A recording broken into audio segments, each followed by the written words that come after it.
New Silchar में जल जमाव की समस्या के समाधान हेतु निगम के कार्यवाहक कार्यकारी अधिकारी का निरीक्षण। न्यू सिलचर क्षेत्र के 30 और 34 नंबर वार्ड में लंबे समय से चली आ रही जल जमाव की समस्या के समाधान के लिए सिलचर नगर निगम के कार्यवाहक कार्यकारी अधिकारी नरोत्तम शर्मा ने स्थल निरीक्षण किया।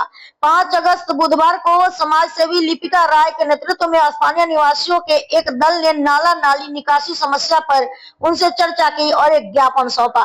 निरीक्षण के दौरान उन्होंने दास कॉलोनी क्षेत्र के जलमग्न नालों को जेसीबी मशीन और सफाई कर्मियों से साफ कराने के निर्देश दिए।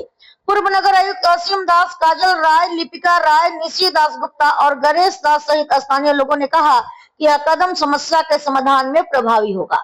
একটি মেমোরেন্ডাম দাখিল করি মাননীয় পৌর নিগমের শিলচর পৌর নিগমের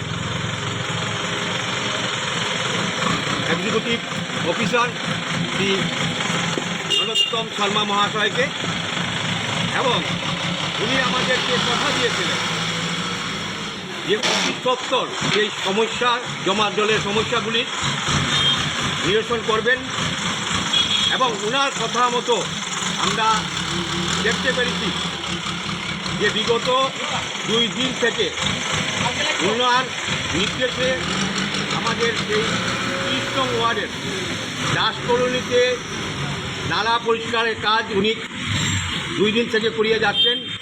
আজকেও ওনার তৎপরতায় ওনার নির্দেশে দাস কলোনিতে জেসিবির মাধ্যমে বিভিন্ন জায়গার নালা পরিষ্কার করা হয়েছে, এবং আমরা আমাদের আবুল কালাম আজাদ রোডে একটি ক্রস কালভার্ট এবং সুন্দরী মোহন রোড, ভোলাগিরি আশ্রম রোড, শ্রীরাম সরণি তরুণ রোড এবং মসজিদ রোড হয়ে যে জলটা নামার আমরা একটা পরিকল্পনা তুলে ধরেছিলাম, উনি সরজমিনে এসে সেই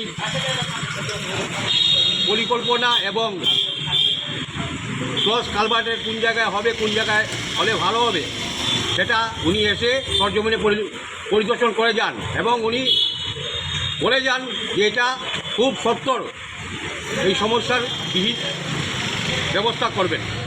নমস্কার, ধন্যবাদ। ভারত মাতা কি জয়।